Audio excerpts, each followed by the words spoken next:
Shalom Bapak Ibu yang terkasih dalam nama Tuhan Yesus. Jumpa lagi di channel saya. Kali ini saya mau menanggapi video dari seorang yang bernama Sanny Munir di konten YouTube-nya yang berjudul Mendeteksi Kepalsuan Penyembuhan dalam Nama Yesus. Dan ini berkaitan dengan seorang hamba Tuhan yang Bapak ini sebutkan, yaitu Pastor Andi Simon yang sedang viral saat ini. Mari kita saksikan cuplikan video dari Bapak Sanny Munir berikut ini. Selamat bersama saya, Sanny Munir. Topik kajian kita kali ini adalah mendeteksi kepalsuan penyembuhan dalam nama Yesus. Pemirsa, akhir-akhir ini marak aksi penyembuh jalanan yang dilakukan oleh Pastor Andi Simon di YouTube. Be healed in Jesus' name. Cek Pak, cek. Lama siapa aja? Ya. Ya. Lebih baik. Enak. Siapa yang menyembuhkan? Tuhan Yesus memberkati Pak. Ya. Sehat. Sebenarnya kegiatan pembohongan umat ini sudah dilakukan oleh para pastor dan pendeta dan umat Kristiani sejak hampir 2000 tahun yang lalu. Dan hal ini terus berulang sampai sekarang. Malah lebih semarak dilakukan melalui televisi dan media sosial. Be healed in Jesus' name. Cek Pak, cek. Lama siapa aja? Ya. Ya. Lebih baik. Enak. Siapa yang menyembuhkan? Tuhan Yesus memberkati Pak. Ya. Sehat. Padahal kegiatan semacam ini bertentangan dengan Alkitab dan dikutuk oleh Yesus. Bapak ini mengatakan bertentangan dengan Alkitab dan dikutuk oleh Yesus. Sekarang coba Bapak sebutkan di Alkitab, di Injil mana dan ayat berapa dikatakan demikian. Tidak tahu bukan? Dan memang tidak ada. Oke, saya akan tanggapi bahwa hal ini tidak bertentangan sama sekali dengan Alkitab dan malah Yesus memerintahkannya. Mari kita buka Alkitab Injil Matius pasal yang ke-10 ayat ke-7 sampai ayat yang ke-8. Firman Tuhan berbunyi, ayat yang ke-7, pergilah dan beritakanlah kerajaan surga sudah dekat. Pergilah dan beritakanlah kerajaan surga sudah dekat. Ayat yang ke-8, sembuhkanlah orang sakit, bangkitkanlah orang mati, tahirkanlah orang kusta, usirlah setan-setan. Kamu telah memperolehnya dengan cuma-cuma. Karena itu berikanlah pula dengan cuma-cuma. Apakah Pastor Andi Simon meminta rupiah dalam hal penyembuhan? Tidak, bukan. Semua diberikan dengan free, gratis. Karena Pastor Andi Simon telah menerimanya dengan cuma-cuma. Nah, sudah jelaskan Pak Sanny Munir? Kami sebagai pengikut Yesus Kristus yang taat dan percaya, kami dimampukan untuk melakukan berbagai mukjizat. Bukan hanya Pastor Andi Simon, masih banyak hamba-hamba Tuhan di luar sana yang dimampukan untuk membuat mukjizat seperti layaknya pastor. Hanya saja tidak diekspos.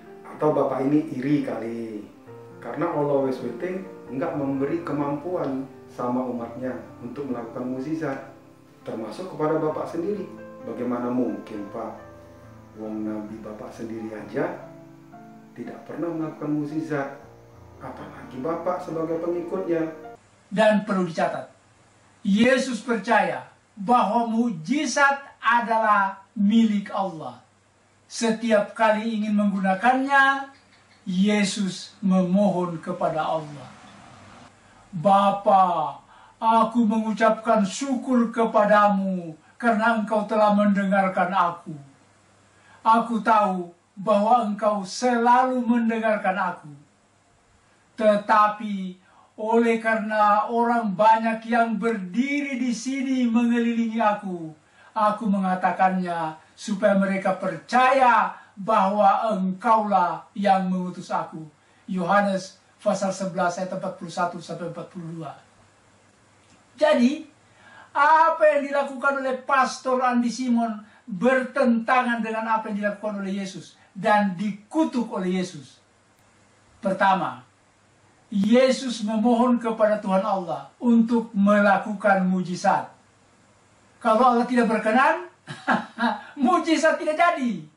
Sementara Pastor Andi Simon menodong Yesus yang dia pertuhan untuk menyetujui setiap penyembuhan yang dia lakukan.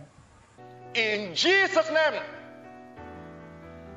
virus corona, pasien di Indonesia, be healed, be free, and be clear. Yang kedua, Yesus bersyukur kepada Allah atau Bapa karena berkenan mengizinkan Yesus melakukan mujizat penyembuhan. Sementara Pastor Andi Simon fokus kepada Yesus yang dia pertuhan. Demi kemurahan Tuhan Yesus Kristus. Yang ketiga, di hari kiamat, Yesus akan mengutuk dan mengusir Pastor Andi Simon yang melakukan mujizat penyembuhan demi namanya atau dalam namanya.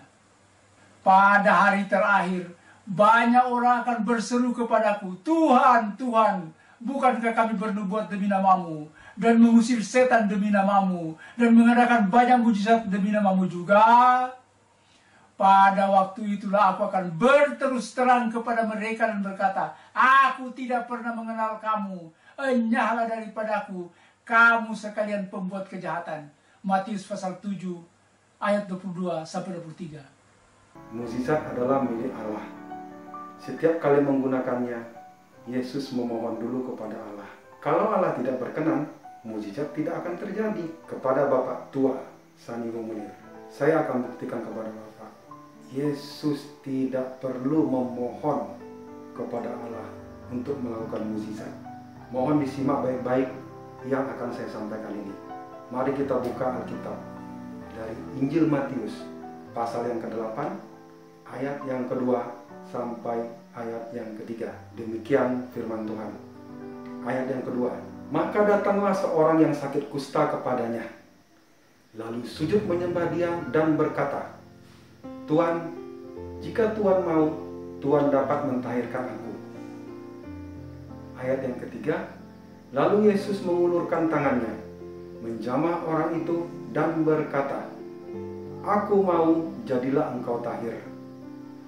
Seketika itu juga tahirlah orang itu daripada kustanya.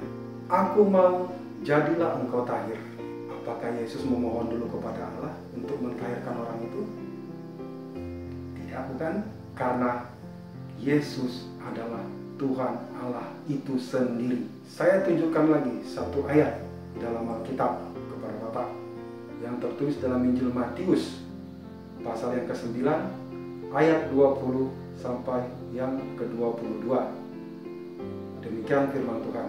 Ayat yang ke-20. Pada waktu itu seorang perempuan yang sudah 12 tahun lamanya menderita pendarahan maju mendekati Yesus dari belakang dan menjamah jumbai jubahnya. Ayat yang ke-21. Karena katanya dalam hatinya, asal kujamah saja jubahnya, aku akan sembuh. Ayat selanjutnya yang ke-22. Tetapi Yesus berpaling dan memandang dia serta berkata, teguhkanlah hatimu, hai anakku, imanmu telah menyelamatkan engkau. Sejak saat itu sembuhlah perempuan itu. Demikian firman Tuhan. Saat Yesus menyembuhkan perempuan itu, apakah Yesus memohon kepada Allah? Tidak lagi, bukan? Karena Yesus itu adalah Tuhan Allah sendiri. Masih banyak lagi ayat dalam Alkitab. Masih banyak lagi ayat dalam Alkitab tentang mukjizat penyembuhan. Silakan Bapak baca sendiri. Kenapa saya katakan bahwa Yesus adalah Tuhan Allah itu sendiri? Yang jadi pertanyaan, siapakah yang bisa mengampuni dosa? Apakah manusia? Apakah nabi? Apakah malaikat? Tentu semua itu tidak. Yang bisa mengampuni dosa satu-satunya adalah Tuhan Allah itu sendiri. Saya akan buktikan Yesus itu adalah Tuhan. Mari kita buka Alkitab Injil Markus pasal yang kedua ayat yang kelima. Demikian firman Tuhan. Ketika Yesus melihat iman mereka, berkatalah ia kepada orang lumpuh itu, "Hai anakku, dosamu sudah diampuni." Hai anakku, dosamu sudah diampuni. Garis bawahi, orang lumpuh itu disembuhkan dan berjalan kembali. Siapa yang mengampuni? Dalam ayat ini yang mengampuni adalah Yesus. Jadi, siapakah Yesus itu? Yesus itu adalah Tuhan Allah itu sendiri. Kepada Bapak Tua Sanihu Munir, saya juga mau katakan bahwa karya penyembuhan dalam nama Yesus sudah dilakukan sejak zaman dahulu. Sudah dilakukan oleh pengikut Yesus yang bernama Rasul Petrus. Dapat kita lihat dalam Injil Kisah Para Rasul pasal yang ketiga ayat yang ke-6. Demikian firman Tuhan. Tetapi Petrus berkata, "Emas dan perak tidak ada padaku, tetapi apa yang kupunyai kuberikan kepadamu. Demi nama Yesus Kristus, orang Nazaret itu, berjalanlah." Garis bawahi, demi nama Yesus Kristus, orang Nazaret itu, berjalanlah. Rasul Petrus di sini menyembuhkan orang lumpuh yang sejak lahir tidak bisa berjalan, sehingga ia dapat berjalan kembali, bahkan melompat-lompat memuji Tuhan. Jadi kepada Bapak Sanihu Munir, penyembuhan dalam nama Yesus itu tidak hoak, ya Pak, dan benar adanya dan nyata. Iman dan percaya adalah kata kuncinya.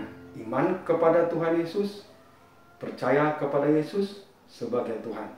Berangkat dari iman dan percaya kepada Yesus inilah yang nanti bisa Bapak lihat hasilnya. Bapak bisa baca di Alkitab Injil Matius pasal yang ke-7 ayat ke-20. Jadi, dari buahnya lah kamu akan mengenal mereka. Dari buahnya lah kamu akan mengenal mereka. Maksudnya apa? Orang Kristen mengikuti teladan Tuhan Yesus Kristus. Apa yang dilakukannya di bumi ini, itulah pengikutnya lakukan. Dari situ akan kelihatan buah dari pengikut Yesus. Di akhir video ini, saya mau katakan kepada Bapak Sanihu Munir bahwa visi dan misi Tuhan Yesus datang ke dunia ini adalah untuk menghadirkan kerajaan sorga, kerajaan Allah, untuk menghadirkan kerajaan sorga, kerajaan Allah. Kerajaan Allah itu adalah kerajaan damai sejahtera dan sukacita. Sebaliknya, kerajaan iblis adalah kerajaan kecelakaan, sumber segala penyakit, dan penderitaan. Itulah yang terjadi dalam dunia saat ini. Banyak orang menderita, banyak orang kecelakaan, banyak orang mengalami sakit penyakit, dan itu sudah di depan mata semuanya. Apakah Bapak masih belum percaya?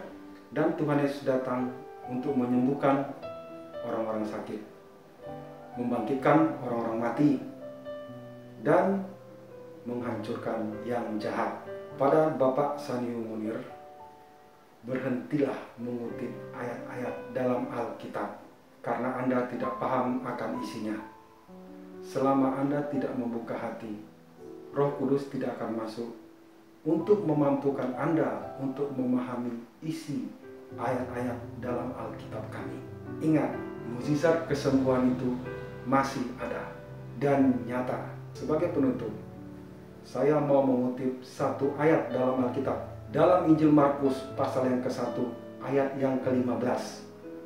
Demikian firman Tuhan, waktunya telah genap, kerajaan Allah sudah dekat.